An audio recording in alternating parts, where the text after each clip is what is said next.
Halo guys, jumpa lagi dengan gue David dalam vlog terbaru kita Elika Automotive Performance. Masih ngomongin seputar e-Tune result ya. Jadi di sebelah gue ini gue baru aja nyelesain sebuah mobil BMW M46 yang 330i. Nah ini edisinya yang cukup spesial ya. Ini adalah yang CI 2 pintu. Ini mobil kondisinya top banget deh pokoknya. Dia punya mobil, ini kan kalau nggak salah tahun 2004-2005an begitu ya. Dia punya kondisi interior masih bagus banget, jok-joknya masih pada kayak baru deh pokoknya deh. Terus udah gitu juga karet-karet pintu semua cat, kondisinya very good. Nah mesinnya pun kondisinya masih dalam kondisi sehat. Yang udah dilakukan modifikasi itu adalah penggantian air intake ya di sini ya, menggunakan engine intake dan juga maksudnya menggunakan Eisenman. Sisanya sih dia kayak nggak terlalu banyak yang diganti, kalau nggak salah kayak cuma tengahnya doang, tapi headernya masih stock header. Nah, bawaan pabriknya mobil ini kan sekitar 235 atau 240 HP. Hari ini kita mau optimalin, jadi rupanya mobil juga sebelumnya udah ada di tuning, tapi nggak tahu di mana dan hasilnya kata orang masih kurang puas gitu ya. Jadi hari ini kita lakukan retuning ulang, plus kita bandingin ntar hasilnya. Nah, dalemannya sendiri menurut gue rapi banget ya modifannya. Di sini kita bisa lihat dia menggunakan sedikit panel-panel karbon. Ini udah dilapis karbon. Terus di sininya udah diganti. Ini kayaknya pakai yang apa namanya setirnya M series ya. Kayaknya sih setirnya M Performance atau M3, gue juga nggak terlalu paham di M46. Terus kayaknya ini juga udah gantian nih guys. Interior ininya nih apa? Dia punya tachometernya. Terus shifter udah karbon. Ini juga karbon. Tapi emang mobil ini sendiri 2 pintu, nggak diapa-apain aja udah ganteng abis. Nah, mobil ini sendiri sekarang populasinya udah jarang banget ya. Kilometer ini dia udah 75.000, tapi kondisi masih bagus gini. Dan gue yakin harga pasarannya mobil ini tuh seingat gue udah naik, sekarang kayaknya kisaran 400-500 jutaan ya. Buat mobil tahun 2004, harganya masih segitu, itu gokil banget sih guys. Tapi salah satu alasan kenapa orang suka banget dengan mobil M46 yang 6 silinder ini adalah suara knalpotnya. Nih langsung aja gue kasih denger ya.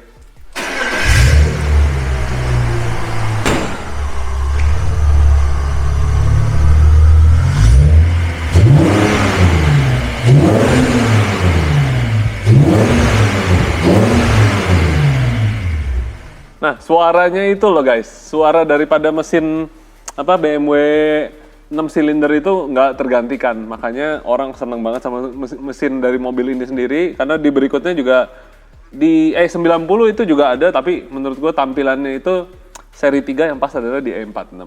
Nah langsung aja sekarang kita lakukan retuning ulang dan juga dyno.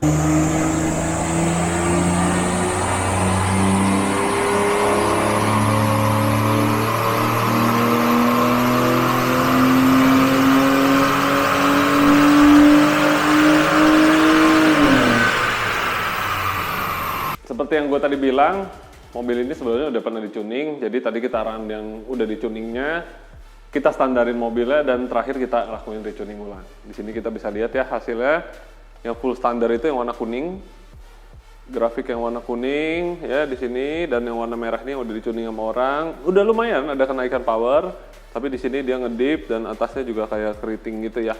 Nah ini setelah kita lakukan retuning ulang dari bawah sampai atas, kita di atas dari dua-duanya. Jadi grafiknya itu solid dan juga powernya sampai atas juga tidak ngayun-ngayun gitu ya.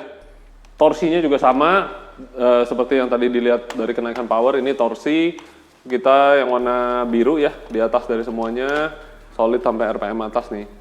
Nah sedangkan yang tadi standarnya agak kayak lemes gitu, dan yang udah di-tuning di sini rada naik turun, dan di atasnya malah loss dikit.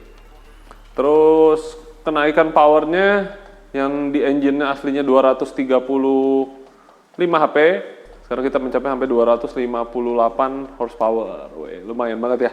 Mobil NA naiknya sampai 25 HP, kurang lebih 23 ya. 23 HP, bensin menggunakan oktan 98. Pastinya sih ya untuk sebuah mobil tahun 2004 naik 10% begitu sih berasa banget guys. Jadi 3000 cc rasanya udah kayak naik stroker ke 3200 dengan tuningan begini ya. Tapi ya harus dipastikan bensin yang digunakan selalu oktan 98, karena kita naikin settingan, tentunya mobil nggak bisa diisi lagi dengan Pertalite ataupun oktan 92 atau 95.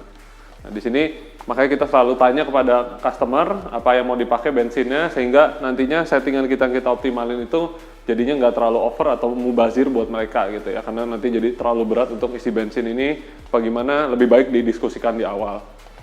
Nah, jadi dengan ada dyno test tentunya bisa dibuktiin semua power ada kenaikan, ada masalah atau apa bisa dicari juga nanti di sini diperbaiki baru nanti di run ulang. Nah, makanya gunanya guys dengan ada dyno bukan cuma buat keren-kerenan di foto atau video, tapi kita gunakan untuk diagnosa masalah dan juga untuk mengetahui kenaikan dari power sebelum dan sesudah. Itu yang penting. Karena kalian jadi nggak buang-buang uang sia-sia dan hasilnya malah ternyata jadi lebih jelek daripada standar gitu ya. Oke, buat yang punya BMW E46, lebih baik mobil-mobil kalian tuh di tuning karena gimana ya, potensinya banyak, mobilnya enak dipakai dan juga harganya naik terus guys. Jadi daripada disimpenin di rumah terus, nggak dipakai-pakai, sayang ntar malah jadi rusak itu, mendingan dipakai aja. Di remap juga jadinya jauh lebih fun, lebih powerful dan juga mobilnya tuh lebih irit bahan bakar bonusnya. Nah, gimana? Makanya daripada kalian penasaran, langsung aja deh bawa ke workshop kita, nanti kita bisa diskusin kenaikan ataupun modifikasi apa yang diperluin buat mobil ini gitu. Oke, kalau gitu sampai sini dulu video ini. Semoga gue bakal sering ketemu lagi nih mobil-mobil simpanan-simpanan gini yang tampilannya udah tua tapi tenaganya juga masih mantap gitu ya, dan juga kondisinya lebih bagus daripada mobil-mobil baru. Oke guys, kalau gitu sampai jumpa lagi di video berikutnya. See you guys.